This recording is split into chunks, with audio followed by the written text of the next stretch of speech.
So it's time. It's run its course. It's come to an end. It's time to say goodbye. On to greener pastures. Let old things die and move on to newer things. And fuck this green screen. Here we go. Yeah. Oh, it just feels good to be back. It even smells better, even though the other one was all green screen and didn't exist and clearly didn't have a smell, but what the fuck ever.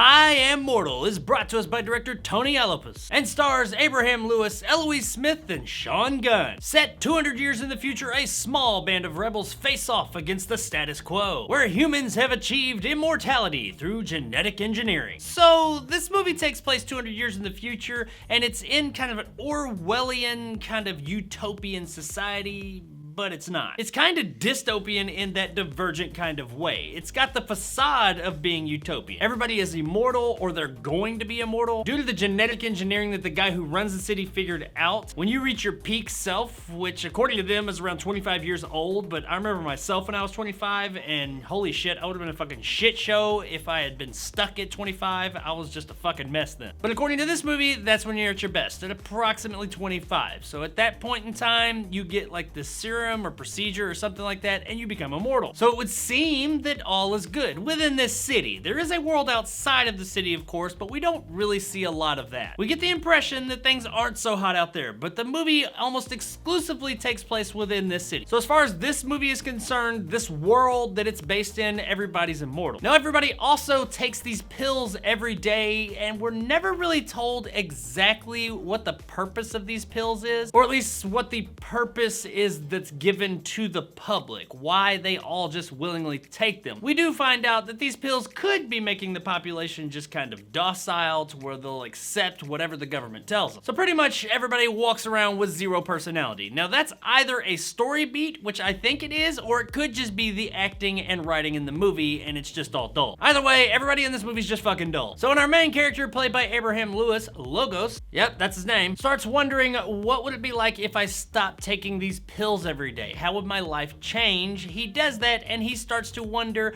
what would it be like if I could die? Is the knowledge that one day your time will run out make you live your life better? Now this part of the movie I did actually like. That is a very interesting question. If you knew that you would never die, you had no fear, you knew you had all the time in the world, how interesting would your life be? How much would you try at things? How much would you try to achieve? If you had an infinite amount of time, would you really need to give it your all at everything? Would you need to achieve so much? Because does it really matter? You don't have to fit in stuff into a limited amount of time if you got all the fucking time in the world. This was an interesting point, and it is a big point of the movie. However, the movie doesn't really know what to do with this point. It talks about it a lot, but it doesn't really take it any further. Sure, they say a lot throughout this movie, you're not living if you don't have that fear of death, and yeah, sure, I guess I can agree with that, but they don't ever really give anybody a compelling reason why they would give up on mortality and go this route to where they could die. They're not very good salesmen of this whole thing. Quite honestly, if they came to me and I was immortal and said, hey, join the we're gonna fucking die one day club, I'd be like, nah man, you're good, you guys do you. Just telling me that you're not living unless you know you're dying isn't enough. And this was a big problem with the movie. While I did like the questions it asked, it never went beyond that. It's kind of like they read the synopsis of a thesis that someone did on this subject at some point in time and just said, hey, that's a cool idea, let's just go with it. And then when they started writing it down, the other writer said, okay, where do we go from here? And whoever read that synopsis was like, I don't know, I didn't read the rest, I just read the synopsis of it. I mean, I figured we'd just make it up as we went. So they had no fucking clue of where to go, and that's how this movie feels. The movie also does touch on some religious aspects at one point in time, and I thought that it was gonna go down that road and really start pushing some type of message, but it never really does. It comes up, and I get why it does, because religion is a big part of human history. Not necessarily a specific specific religion, but the belief of a higher power, the belief that there is something bigger than us out there. That does come up in this movie. Apparently, that's not a thing anymore. When we're immortal, we're the gods. There's nothing to really believe in that's bigger than us because we're the biggest fucking thing out there. And I got why the movie did touch on that, but once again, just like with the other main point in the film, they didn't really take it any further than that. They scratched that surface and that was interesting, but it didn't go anywhere else. I was like, okay, I'm on board. I want to hear more, but they didn't have anything else to say. Ultimately, the movie is kind of like that Christian Bale movie Equilibrium, but take out all the cool parts. It's got a neat idea, it's got a decent enough world, but they don't really do anything with it. If you're gonna hook me with compelling questions, then you better have something else to say, and really all they got to say here is jack and shit. The ending of the movie too, it's just,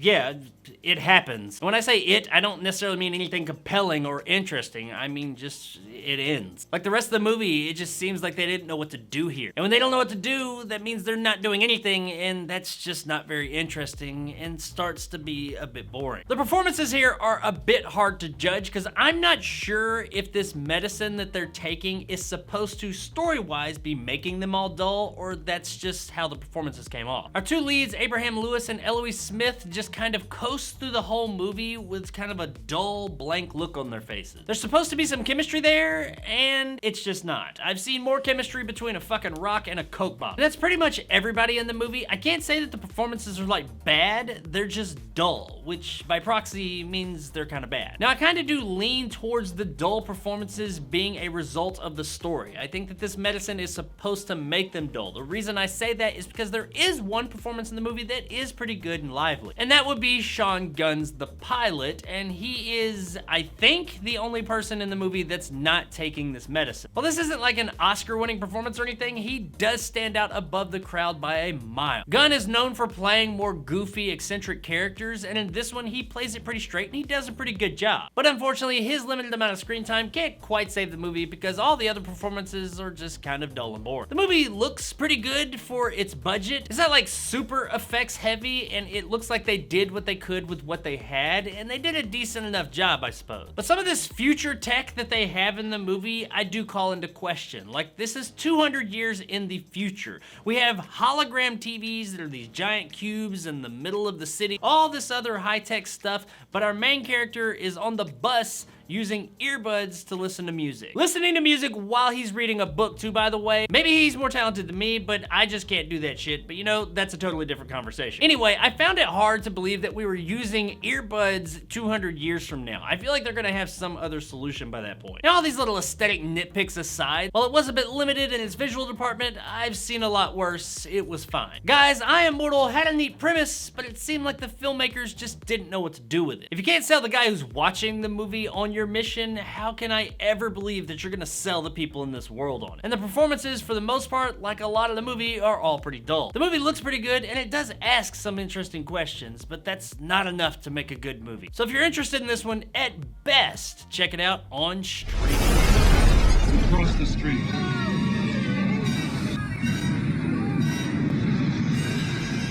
This one came this close to being a USA Up All Night, but it did ask some really interesting questions. And I appreciated that, but I didn't appreciate that it didn't do shit with it after that. So while I don't necessarily have like granular levels to my rating system, just know that going into this one, it is a very, very low streaming. So there it is, guys, my review of I Am Mortal. If you enjoyed and want more content like this, hit that subscribe button and help my little channel grow. If you want to help out the channel, check out my Patreon in the description below and become a jarhead and get some of the awesome benefits to go along with that, like these guys, and possibly join my top tier and become a bad motherfucker like my man Greg C and Dragon Khan. I gotta figure out something better to do with that graphic. If you liked what I had to say, give me a like. If not, let me know in the comments below why. And as always, stay sexy, indescript, walled-off sci-fi city of the future. Darkness has been hiding underneath. See the beauty of life. Listen to me, all of you. I am mortal, and I am alive. So I'm back, bitches! Hope you like the background. It's not totally done. It's kind of a throwback to the old one I used to have, and by throwback, I mean exactly the fucking same. I got something coming for this blank wall space back here that's gonna make it all look a lot better. Or when you see it, you'll just say, that looks fucking stupid, you should go back to the green screen. But fuck that green screen, man. It is such a pain in the ass editing a video on that shit with all that shit that I had going off in the background. Now granted, I didn't necessarily have to do that. That was by choice, but I don't give a fuck. I did do it, and it was a pain in my fucking ass every time I had to edit a video.